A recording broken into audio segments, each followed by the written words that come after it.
बिथांमोना बुजिनांगौ बे मोनसे शिक्षानुष्ठान बे शिक्षानुष्ठानाव जोंनि गार्जेनफोरखो जोंनि फरायसाफोरखो बेयाव फोरोंगिरिफोरखो मेनेजमेन्ट कमिटिखो एनकारेज खालामनो थाखाय बिथांमोना फैनांगौमोन बिथांमोननि दायित्व सरकाराव दं जिहेतु सरकाराव थानाय जुदि मानसिफोरा जुदि रायजो राजाखौ जुदि एनकारेज खालामाब्ला रायजो राजानि थाखाय जुदि बिथांमोना जुदि फैयाब्ला मानोथो थादोंब्लाय सरकारावलाय माथो खालामगोन मा खामानि दं सरकारावलाय बेबायदि जुदि प्रग्रामाव जुदि फैयाब्ला बहा थांगोन बिसोरलाय गतिके लाजिथावना बाथ्रा बेनो दुखुनांथाव बाथ्रा बेनो जे जोंनि दैदेनगिरिफ्रा जाय सरकाराव दङ बिथांमोना बेबायदि अनुष्ठाननि मुल्यखौ बिथांमोना बुजियाखै डिलिमिटेसन खालामनाय खोथा दङ बेखौथ' बे इलेक्सन कमिसना सिगाङावनो डिक्लेयार होखानायखा आरो दिनै बे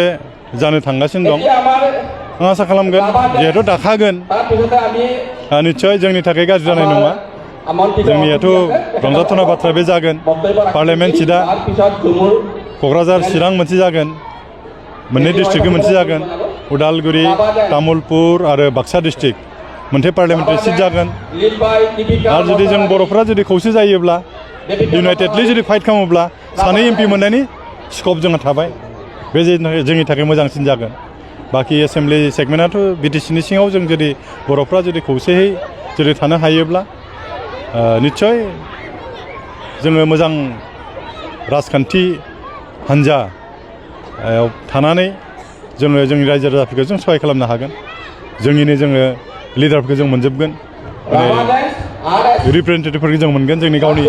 बेबायदि सुबिदा निस्सय जों मोनगोन आरो बिथिंखौ दोनथ'नानै गोबां फरायसाफोरा गुबुन जादों दिनै बेखौथ' आं बुंखाबाय बे जोंनि समाज बेबस्थायाव माखासे हयथ' गोरोन्थि थाबोदों सरकाराथ' गासैखौबो बेबस्था लाजोबनो हाया जोंनि समाजनि दैदेनगिरिफ्राबो सरकार हिसाबैबो एसे सांग्रां जानांगोन जाहाथे बेफोरबायदि समाज बेरेखा खामानि मावनायफोरखौ बोरैहाय बन्द खालामनो हायो बिनि थाखाय गोबां एवारनेसनि प्रयोजन दं शिक्षा दीक्षानि प्रयोजन दं गोख्रों समाज बेबस्थानि प्रयोजन दं आं आसा खालामगोन जोंनि रायजोफ्राबो जुदि ओंखारोब्ला सरकाराबो जुदि मोजां बेबस्थाफोर लायोब्ला निस्सय बेफोरखौ सानसे समाव जोङो फोजोबस्रांनो हागोन मोजां बेबस्था लाबोनो हागोन आरो गुबैयाथ' जोंनि रायजो राजाफ्राबो लानांगोन राजनैतिक लिडारफ्राबो लानांगोन सरकार दैदेनगिरिफ्राबो लानांगोन जों बयबो खौसे लानांगोन आरो अब्लानिया मोजां जागोन जोबोद गोजोनथावना बाथ्रा बे हरिसिंगा हालामाव बे राजकुमारी इंलिश मिडियाम स्कुल बेहाय बेबायदि स्कुल गायसननानै दिनै गोबां जोंनि बे गोलैसोना थानाय जायगा मोजां फरायसालि गैया बाहाय फरायनायनि मोनसे गथ'फोरा खाबुखौ मोनदों बे जोंनि थाखाय गोजोनथावना बाथ्रा आं गोसो गोरबोनिफ्राय हामग्लायनाय बावहरदों जाय बिथांमोना बे स्कुलखौ गायसनदों आरो बिथांमोना निस्सय सिन्था खालामदों बे ओनसोलाव बेबायदिनो मोजां स्कुल प्रयोजन दङ ओरैबायदिनो साननानै बिथांमोना बे स्कुलखौ गायसनदों आरो दिनै जों खोनानो मोन्दों थांनाय मेट्रिक आनजादावबो माने गासैबो फार्स्ट डिभिजन पास खालामदों माने डिस्टिंसन मोन्दों स्टार्ट माबा मोन्दों बे जोंनि थाखाय गोजोनथावना बाथ्रा आरो माने जेब्लानिफ्राय मेट्रिक आनजाद होदों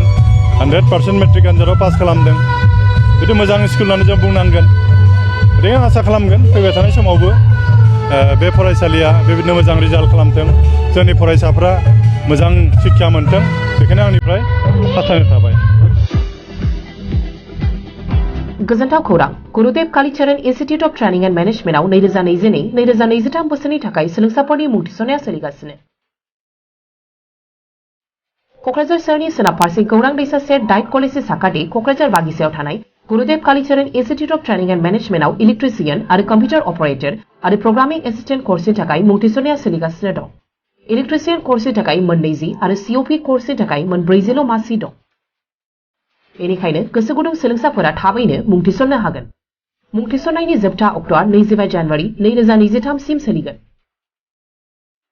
बांसिनै मिथिनो थाखाय नैबे मबाइल नम्बरनि गेजेरजों फोनांजाब खालामनो हागोन मबाइल नम्बर 7002935563 आरो 9101097263